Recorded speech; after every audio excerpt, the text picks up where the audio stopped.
गुजार हूँ। मैं आपसे मिलना चाहती थी, आपकी मुश्किलात को सुनना चाहती थी, क्योंकि मैं वाकई पिछले 2019 के बाद जो जम्मू कश्मीर में हालात हुए उसकी वजह से हम सब परेशान हैं, सब मुश्किल में हैं। यहाँ कई लोगों ने जिक्र किया क्या है क्या नहीं है, और खासकर जो राजौरी पुंछ का इलाका ये पिछड़ा हुआ इलाका है। यहाँ लोग पहाड़ों जंगलों में दूर दराज रहते हैं, उनकी मुश्किलात ज्यादा हैं। तो आज आप सबका सुनने के बाद मुझे एहसास ये हुआ कि यहाँ तो दो तीन चीजें तो पीडीपी के वक्त में हुई थी, मगर उसके बाद वो सिलसिला रुक गया, क्योंकि मुफ्ती साहब को वो मौका नहीं मिला कि उसको आगे चला सकते थे। हमारे वक्त में भी ज्यादा टाइम नहीं मिला, हालात खराब हो गए। मगर मेरा ये मानना है कि अभी भी राजौरी पुंछ में ऐसे कई इलाके हैं जिनको डिस्ट्रिक्ट बनाने की जरूरत है, जो ऊपर पहाड़ों शहाड़ों में, ताकि जो एडमिनिस्ट्रेशन है वो लोगों के घर तक पहुंचे। मतलब दूर दराज कहाँ कोटरंका कहाँ बुदर, तो फिर राजौरी उसको आना पड़ता है।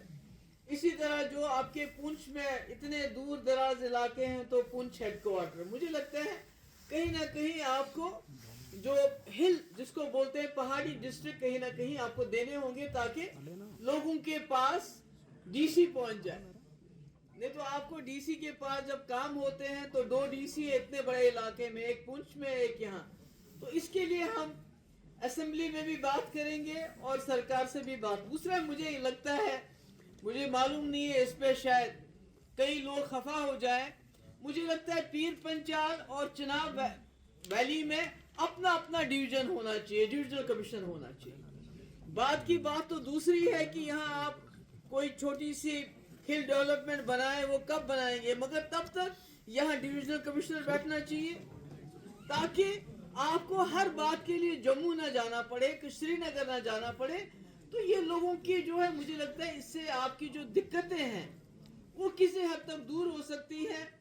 टनल मुफ्ती साहब ने सड़क तो बनाई, पर उसकी टनल, और मैं आपको गारंटी देना चाहती हूँ, मेरी गडकरी साहब से एज ए चीफ मिनिस्टर भी बात हुई, उसके बाद भी बात हुई, पिछले साल ज्यादा टाइम नहीं हुआ, तो फिर मैंने दोहराया ये जो ये जो टनल है मुगल रोड टनल का, इस पे जल्द से जल्द काम चलना चाहिए, क्योंकि सर्दियों में गर्मियों में नेशनल हाईवे बंद रहती है और यहाँ के लोगों को भी 6 महीने कट के रह जाते हैं।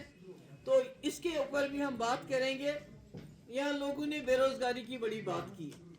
देखिए, सरकारी नौकरियां कितनी भी हो बड़ा मुश्किल है, मगर चूंकि ये बॉर्डर का इलाका है और दूर है, कटा हुआ है, पिछड़ा हुआ इलाका है, तो यहाँ मेरी गुजारिश तो यही होगी डिफेंस मिनिस्ट्री से कि यहाँ बीएसएफ हो, सीआरपीएफ हो, आर्मी हो, यहाँ एक स्पेशल भर्ती होनी चाहिए। आप लोगों को याद होगा जब मुफ्ती साहब होम मिनिस्टर थे तो यहाँ भर्ती की गई थी, स्पेशल भर्ती की गई थी। ये हम इनसे डिमांड करेंगे। मैंने कई लोगों से ये बात कही थी कि जो छोटे छोटे नौजवान हैं, मुझे बड़ा अच्छा लगा, उस बच्ची को मैंने डांटा पर उसने बातें बहुत अच्छी की। मैं आप सबसे भी दोबारा दोहराना चाहती हूँ, घरों के अंदर अपने बच्चे जो है आपके, उनके साथ अपनी जबान में बात करो। वो जब स्कूल जाते हैं, कॉलेज जाते हैं, वहां अंग्रेजी भी सीखेंगे, उर्दू भी सीखेंगे, मगर आपकी गोजरी, आपकी पहाड़ी, आपकी डोगरी उनको कोई नहीं सिखाएगा। आप जो शिनाख्त बोलते हो ना, सर पे ये पगड़ी बांधते हो, दाढ़ी रखते हो, ये आपकी शिनाख्त है, मगर इससे बड़ी शिनाख्त आपकी जबान है। जब आपके बच्चे को, जो आपका बच्चा है, जब उसको आपकी जबान ही बोलनी नहीं आएगी तो क्या करोगे? उसको कितने आप पगड़ी पहनाओगे, दाढ़ी रखोगे, पर जबान आपकी नहीं बोलेगा तो आपकी शिनाख्त खत्म हो जाएगी, चाहे वो डोगरी हो, कश्मीरी हो। इसी पर वो बच्ची बहुत अच्छा बोली। मैंने कई नौजवानों से ये पूछा था, मुझे बताओ बेरोजगारी का क्या इलाज है, क्योंकि सरकारी नौकरी ये भी सही है, 370 खत्म होने के बाद जो हमारी सरकारी नौकरियां पहले सिर्फ हम आपस में बांटते थे, जम्मू कश्मीर, राजौरी, पुंछ, चिनाब वैली के लोग, अब उसमें बाहर का हिस्सा बहुत बड़ा जाता है। और वो बच्चे ने बड़ी अच्छी बात बताई कि वो हम उनके साथ शायद कंपीट भी कभी कभी नहीं कर पाते हैं। तो मुझे लगता है जब तक, जैसे कश्मीर को जिंदा किसने रखा? टूरिज्म और हॉर्टिकल्चर। आप बोलेंगे टूरिज्म ज्यादा नहीं, टूरिज्म सिर्फ 7% लोगों को रोजगार देता है, मगर हॉर्टिकल्चर बहुत 20-25 घरों को, लोगों को नहीं, घर 25 लाख घर उसके साथ वाबस्ता है। तकरीबन 60-70 लाख लोग हॉर्टिकल्चर से फैज़याब होते हैं। तो यहाँ हॉर्टिकल्चर जैसे हाई डेंसिटी हमने शुरू किया, बाकी चीजें शुरू की, शीप फार्मिंग होनी चाहिए। और मेरे जो ट्राइबल शेड्यूल ट्राइब के गुजर बकरवाल भाई हैं, मुझे पता है, मैं जब अखबार में पढ़ती हूँ कि 1500 भेड़ उनके मर गए, तो मुझे आपको यकीन नहीं होगा, क्योंकि मैं पीर तो नहीं हूँ आपकी कि आप मेरी बात पर यकीन करेंगे, मगर मैं आपको कहना चाहती हूँ मुझे बहुत तकलीफ होती है उसमें, क्योंकि मुझे मालूम है कि आपको अब पूछने वाला कोई नहीं, आपको जो माल मवेशी खत्म हो गया, इसका आपको कुछ नहीं मिलने वाला, चाहे कितना भी आप करें। मगर इसके लिए मुझे लगता है इंश्योरेंस होना चाहिए, क्योंकि हर साल आपने ये बात सही कही कि यहाँ पर हेल्थ फैसिलिटी जो हमारा जीएमसी है, गवर्नमेंट मेडिकल कॉलेज, उसके साथ अस्पताल है, या जो एजुकेशन सिस्टम है, उसमें इतनी सारी वैकेंसीज खाली है जो पिछले 8-10 साल से भरी नहीं गई है। तो मुझे लगता है इतना तो उमर साहब कर ही सकते हैं। वो कहते हैं कि दिल्ली की बीजेपी सरकार मेरे साथ पूरी तरह खड़ी है, वो मुझे जरूर से ज्यादा सपोर्ट करते हैं। मैं उनकी कोई तनकीद नहीं करना चाहती हूँ, मगर उनसे गुजारिश करना चाहती हूँ कि ये जो अस्पतालों में वैकेंसीज है, ये जो बाबा गुलाम शाह बादशाह यूनिवर्सिटी में वैकेंसीज है, ये जो एजुकेशन स्कूलों में वैकेंसीज है, उनको पूर्ण करें। इतना तो कर ही सकते हैं। मेरे ख्याल में ये तो आपके इख्तियारात में है। और मुझे बड़ी तकलीफ होती है जब लोग मुझे बाबा गुलाम शाह बादशाह यूनिवर्सिटी के बारे में बताते हैं, क्योंकि मेरे वालिद का ख्वाब था। वो चाहते थे न सिर्फ जम्मू कश्मीर, न सिर्फ राजौरी पुंछ के लोगों की तालीम उनके दरवाजे तक पहुंचे, उनको कश्मीर ना आना पड़े, उनको जम्मू ना जाना पड़े, बल्कि वो चाहते थे अलीगढ़ मुस्लिम यूनिवर्सिटी की तरह ये इंस्टीट्यूशन इतना बड़ा इंस्टीट्यूशन बने कि बाहर से भी लोग इसमें तालीम हासिल करने के लिए आए। मगर आज मैं सुनती हूँ कि इसकी हालत इतनी खराब है, मेरा दिल टूट जाता है कि मैं वो मुफ्ती साहब के और चौधरी मसूद साहब के वो जो पुराने फोटो देखती हूँ मैं, जब वो इसकी बुनियाद रख रहे थे, फिर कैसे, तो कुछ तकलीफ बहुत होती है जब मैं सुनती हूँ वहाँ लेक्चरर को तनख्वाह नहीं है, प्रोफेसर नहीं है, इंफ्रास्ट्रक्चर नहीं है, रजिस्ट्रार नहीं है, डीसी साहब काम कर रहे हैं पिछले कई सालों से वहाँ का, इस तरह से मुझे तकलीफ होती है। तो मैं उम्मीद करती हूँ कि जो हमारे चीफ मिनिस्टर साहब हैं इसकी तरफ खास ध्यान देंगे। और रिक्रूटमेंट जितनी भी हो रही, आपने सही कहा, बड़ी सुस्त है।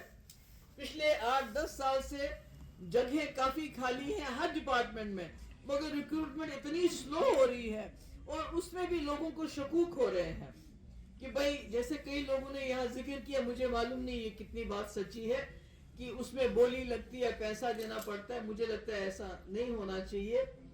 और कई बातें यहाँ जो हमारे जर्नलिस्ट साहिबान हैं, उन्होंने भी कहा, एक्रीडिटेशन का उन्होंने मसला उठाया मेरे पास कि जम्मू और श्रीनगर को छोड़ के यहाँ जो बाकी इलाकों के हैं उनको नहीं होता है।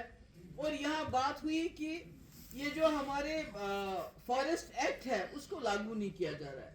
उसको तो लागू किया पर उसको इम्प्लीमेंट नहीं किया जा रहा है, जो बहुत बुरी बात है कि हमारे लोग जो जंगलों में रहते हैं, भेड़ बकरियां लेके जब आप तार बांधोगे, उनको घास चराई का हक नहीं दोगे, उनको जमीन का हक नहीं दोगे, तो फिर फॉरेस्ट एक्ट कहाँ से हो गया।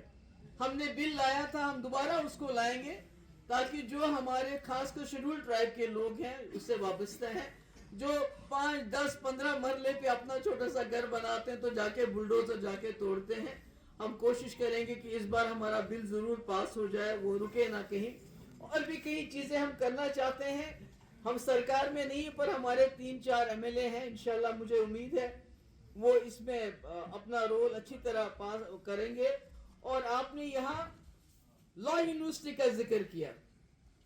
देखिए, जो लॉ यूनिवर्सिटी की कंट्रोवर्सी बन गई, ये अटेंशन डाइवर्ट करने के लिए है कि जम्मू वाले बोले हमें चाहिए, कश्मीर वाले बोले हमें चाहिए, पीर पंचाल वाले बोले हमें, ये एक ध्यान हटाने की बात है। जब मैंने ये बिल पास किया था लॉ यूनिवर्सिटी का, ये आपको पता होना चाहिए, हमने हमारे वक्त में ये बिल पास हुआ था लॉ यूनिवर्सिटी का, इन्होंने नहीं पास किया। तो हमारा ख्याल था कि हम इसमें रिजर्व रखेंगे 1% जम्मू कश्मीर के स्टूडेंट्स के लिए, ताकि ये भी बाहर के लोगों की नजर ना हो जाए। आप देखिए, हमारे पास IIM है, IIT है, NIT है, اس میں بتائیے راجوری پونچھ کے کتنے لوگ جاتے ہیں؟ کون جاتا ہے؟ کیونکہ آپ کے پاس جب ریزرویشن ہی نہیں ہے، باہر کے لوگ آتے ہیں، وہ زیادہ کمپیٹ کر پاتے ہیں، ان کو ملتا ہے. اور جہاں ہمارے بچے کمپیٹ کرتے ہیں جیسے شری ماتا ویشنو دیوی، تو اس کو کالج کو ہی بند کر دیا کیونکہ ہمارے بچے وہاں نیٹ کے ذریعے آ گئے. تو اس لیے اس وقت ہم ایک مشکل حالات میں گزر رہے ہیں، مگر یہ حال بھی نہیں رہے گا، یہ بھی گزر جائے گا. مگر اس وقت ہمیں ایک دوسرے کے ساتھ بات کرنے کی ضرورت ہے، ایک دوسرے کی مشکلات سننے کی ضرورت ہے. جیسے میں آج آئی آپ کی مشکلات، مجھے لگتا ہے جب ڈاکٹر کے پاس جاتا ہے انسان، آدھا درد تو کم ہو جاتا ہے جب ڈاکٹر کو اپنی تکلیف بتاتا ہے. تو ہمارے ہاتھ میں سب کچھ نہیں ہے، مگر کبھی کبھی آواز میں طاقت ہوتی ہے. جو مسئلے مسائل ہیں ہم ان کو اٹھائیں گے، یہاں بھی اٹھائیں گے. اگر دلی میں بات کرنی پڑے ان سے بھی کریں گے، یہاں کی سرکار سے بات کرنی پڑے گی ان سے بھی کریں گے، ایل جی سے بات کرنی پڑی ان سے بھی بات کریں گے. کوشش کریں گے کہ آپ جن مسئلے مسائل کی آپ نے بات کی، بدل شپیا روڈ کی بات کی، وہاں لورن ٹنگمرگ بھی مفتی صاحب نے شروع کروایا تھا. تو میں کہتی ہوں یہ زیادہ سڑکیں بھی مت، زیادہ زور مت دیجئے زیادہ سڑکوں پہ بھی، کیونکہ اس میں لاکھوں پیڑ بھی کٹ جاتے ہیں. آپ کا اگر ٹنل بن جاتا ہے وہ بہت اچھی بات ہے، بدل شپین اس میں زیادہ نہیں ہے، لورن اور دوسرا یہ جو آپ ٹرین کی بات کر رہے تھے بڑا نقصان ہوتا ہے. ابھی وہ کہہ رہے ہیں پہلگام ٹرین لے کے جائیں گے، ابھی وہ کہتے ہیں پلوامہ سے ٹرین لے کے جائیں. تو وہاں جو کشمیر کے لوگ ہیں اس وقت سر پکڑ کے رو رہے ہیں کیونکہ ان کے لاکھوں سیب کے پیڑ، بادام کے پیڑ کٹ رہے ہیں. روزگار تو وہی ہے نا، اگر آپ کا یہاں ہارٹیکلچر آ جائے گا تو یہاں کے گھر میں اگر 2 نوجوان ہیں کم سے کم ایک کا روزگار کا مسئلہ حل ہو جائے گا. تو اس طرح سے یہ ترقی اچھی چیز ہے، مگر ترقی should not be at the cost of development. آپ کے کاسٹ پہ نہیں ہونا چاہیے. یہاں ٹورزم کا بڑا اچھا سکوپ ہے. میں امید کروں گی کہ عمر صاحب خود ٹورزم منسٹر ہیں، وہ اس کی طرف خاص دھیان دیں گے. ہارٹیکلچر منسٹر صاحب بھی یہاں دھیان دیں گے تاکہ ہارٹیکلچر بھی ڈیولپ ہو اور جو ریکروٹمنٹ ہے اس میں یہاں کے لوگوں کو اپنا حصہ ملے. میں پھر سے خاص کر جو بچے آئے تھے مجھے اچھی لگتی ہے یہ جو چھوٹے چھوٹے لڑکے لڑکیاں بات کرتے ہیں کیونکہ ان کے پاس نئے خیالات ہوتے ہیں. ان کو سننا مجھے بہت اچھا لگتا ہے. آج زیادہ لوگوں کو موقع نہیں ملا.